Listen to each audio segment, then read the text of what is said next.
오늘의 지혜찾기는 대웅제약입니다. 좋은 뉴스랑 리포트가 쏟아져 나오고 있죠. 뉴스는 거의 시간대별로 비슷한 내용의 뉴스가 나오고 있고, 리포트도 11월 1일 오늘 하루에만 대웅제약 리포트가 5개가 나왔습니다. 다 읽어봤는데 내용은 비슷합니다. 나보타의 수출 확대, 매출 신기록, 더 밝아진 미래, 방향은 확실하다 등등 모두 다 긍정적인 내용이죠. 이렇게 좋은 상황이면 당연히 주가는 날아가야 되는데 횡보 중이죠. 이번 3분기에 매출 신기록이 예정인데도 지독하게 횡보 중입니다. 그래서 먼저 어떤 좋은 일을 홍보하려고 언론사에서 도배질을 하고 있는지 뉴스를 먼저 훑어보고 그 다음에 숨은 지뢰를 공개하겠습니다. 첫 번째 뉴스는 3분기 매출이 처음으로 3천억 원을 돌파했다라는 뉴스입니다. 매출액은 3,015억 원, 영업이익은 303억 원으로 동기 대비 각각 13.7%, 26.7% 상승했다. 지난 7월 출시된 신약 팩스쿨루와 보톨리눔 톡신 나보타의 수출 확대 및 우호적인 환율 효과가 주요했다는 분석이다. 세 가지 이유를 들고 있죠. 신약 팩스쿨루, 나보타, 그리고 환율 세 가지입니다. 두 번째 뉴스도 비슷한 내용으로 이어집니다. 나보타 질주의 한박 웃음. 지난해 2월 메디톡스와의 미국 특허 분쟁이 합의로 마무리되면서 미국 시장 진출이 본격화되고 있으며 수출 확대가 실현되고 있다. 올해 상반기 나보타 전체 매출액은 675억 원으로 전년 동기 대비 75% 증가했다. 이 중 해외 매출만 520억 원에 달한다. 미국 특허 분쟁으로 한판 붙었던 메디톡스가 대웅제약 나보타의 판매사인 에볼루스의 최대 주주가 되면서 앞으로는 나보타의 판매가 늘어날수록 메디톡스 매출에도 도움이 되는 전략적인 합의가 이루어진 상황입니다. 그리고 대웅제약이 20개월 판매 정지를 현금으로 퉁치면서 실제로 나보타의 미국 판매가 본격화된 상황이다 라는 내용이죠. 세 번째 굿뉴스는 대웅제약 팩스쿨루, 나보타 힘입어 대웅제약 3분기 날다. 여기서 이제 방점은 팩스쿨루죠. 국내의 두 번째 PCAB 계열 위식도 역류질환 치료제 팩스쿨루의 성장세가 가파르다. 국내 첫 번째 PCAB 계열 약은 SK이노엔의 K캡이죠. 발매 첫 달인 7월에 10억 8천만 원 어치가 처방된 뒤 7월에서 9월까지 집계 처방액은 44억 6천만 원으로 알려졌다. 그러니까 HK이노엔 입장에서는 위식도 역류질환 치료제 시장에 경쟁사가 갑자기 나타난 거죠. 대웅제약의 팩스쿨루가 시장의 파이를 뺏어가는 그런 그림이라는 겁니다. 결국은 대웅제약이 구조적으로 이익 창출 능력이 강화되었다라는 거죠. 고로 목표가는 23만원, 투자 의견은 매수, 하나증권 외에도 목표가는 다 비슷하고 현재가는 16만 4천원입니다. 그리고 추가적으로 당뇨병 치료제 엔블로의 출시도 눈앞에 있다라는 호재도 많이 나오는데 이번 영상에서는 다루지 않겠습니다. 어쨌든 겹호재로 인해서 대웅제약의 주가가 조만간 날아갈 것인가를 지켜봐야 하는 타이밍이고, 언론사마다 뉴스 내용의 차이가 없기 때문에 주식 한 잔에서는 다른 시각으로 분석에 들어가 보도록 하겠습니다.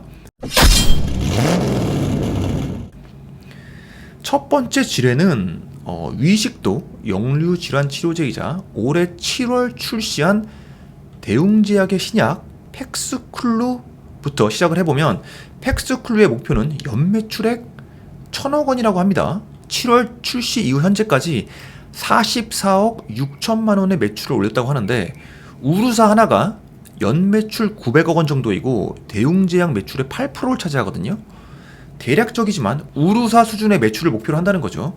근데 게임 체인저가 될 수 있을지는 좀 더 지켜봐야 될 듯합니다.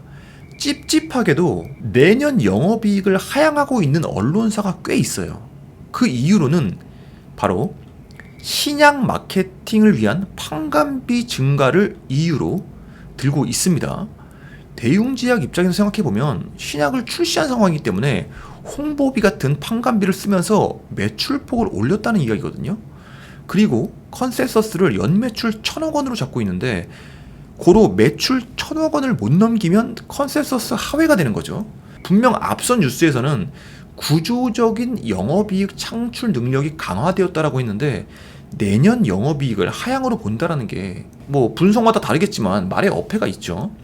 자세히 들여다보면은 기존에 HK 이노엔의 K캡이 먼저 출시된 동일한 PCAB 계열의 약인데 경쟁사가 없는 상황에서도 3년간 매출이 총 1,000억 원이거든요. 시장 규모라는 게 있기 때문에 느닷없이 대웅제약이 경쟁 신약을 만들었다고 해서 시장의 파이가 늘어나지는 않습니다. 시장의 파이를 대웅제약이 억지로 키우는 게 가능한가? 모든 환자가 다 팩스쿨루를 쓴다고 해도 위식도 역류질환 환자가 3배 이상이 늘어나야 가능한 목표 금액입니다. 게다가 가격도 팩스쿨루가 K캡보다 더 쌉니다. 40mg당 팩스쿨루는 939원, K캡은 1,300원이죠. 물론 판매 국가를 확장한다면 이야기는 달라질 수 있겠죠. 그러나 아직은 국내용이라는 겁니다. 그리고 현재 팩스쿨루의 신약 호재는 이미 주가에 반영되어 있다는 거죠. 두 번째 지뢰는 나보타입니다. 아니 메디토스와 공방이 끝나는데 왜 또 나보타냐. 근데 중요한 것은 이제 나보타 2차 전쟁이 곧 시작이 된다라는 겁니다. 아니 이미 시작이 됐다라는 겁니다. 근데 상대가 바뀌었어요. 상대는 바로 슈젤이죠. 슈젤과 한판 붙는 상황이 온 건데 법정 공방 같은 지저분한 싸움은 아니고 제품 대 제품으로 시장에서 경쟁을 하게 되었다라는 건데 이 상황이 녹록치가 않습니다. 양사는 유럽, 중국, 미국 등 글로벌 빅3 시장의 공략 우선순위가 달라서 그동안 해당 시장에서 마주치지 않았는데 최근 유럽에서 거의 동시에 제품을 출시하면서 처음으로 맞대결을 펼치게 되었다. 참고로 슈젤의 제품은 레티보입니다. 대웅제약과 메디톡스가 미국 시장에서 박터지게 싸우는 와중에 슈젤은 레티보로 계속 미국 시장에 도전을 하고 있었던 겁니다. 레티보는 지난해 6월 FDA에 시판 승인을 신청했으나 제조 및 품질 관리 등의 이유로 올해 3월 보완 요구를 받았고 이에 따라 곧바로 보완 작업에 착수하여 다시 시판 승인을 제출해서 현재 두 번째 심사 중에 있는데 이번 심사는 6개월 동안 진행될 예정이고 내년 4월 6일 안에 승인 여부가 결정될 전망이다. 여기서 승인 여부는 시판 승인 여부입니다. 바로 판매가 가능하다는 거죠. 그렇게 되면 미국 시장의 2개의 한국 회사가 보톨리늄 톡신 시장에서 경쟁을 하게 된다는 겁니다. 중요한 건 미국만 이런 상황인 게 아니라 유럽, 중국 등 빅3 시장 모두에서 슈젤과 대웅제약이 계속 부딪힐 운명이라는 거죠. 현재 미국 시장에서의 보톨리늄 톡신의 경쟁 상황을 보면은 엘러간의 보톡스가 압도적이죠. 엘러간은 현재 이제 이름이 에브비로 바뀌었습니다. 에브비의 보톡스가 압도적인 경쟁 우위를 가지고 있고 대웅제약 나보타의 15배 이상입니다. 보톡스가 거의 다 먹고 남은 파이를 나머지 3개 회사가 나눠 먹는 그림인데 입센의 디포스트도 심지어 나보타의 5배에 달합니다. 여기 디포스트 보이시죠? 770밀리언. 그러니까 나보타에게 할당되는 파이는 아주 작다는 거죠. 근데 여기에 슈젤이 추가로 등장을 한다는 겁니다. 물론 에브비의 파이를 조금만 뺏어와도 매출이 크게 늘어날 수 있다라는 희망도 있기는 합니다. 문제는 여기에서 그치지 않고 복병이 하나가 더 있는데 여기 끝에 보이시는 여기 덱시파이라는 이름이 보이시죠? 덱시파이라는 회사가 문제라는 거예요. 지난 9월에 덱시파이가 FDA로부터 시판을 승인받으면서 보톨리눔 톡신 시장은 격화일로를 걷게 되었다. 덱시파이가 특히 문제가 되는 게 뭐냐면 기존 제품들과 차별화되는 기술을 갖추고 있기 때문인데 게임 체인저가 될 거라는 관측이 나오고 있다는 겁니다. 그러니까 덱스파이의 등장으로 이전 세대의 보톨리눔 톡신과 차세대의 보톨리눔 톡신으로 나뉜다는 거죠.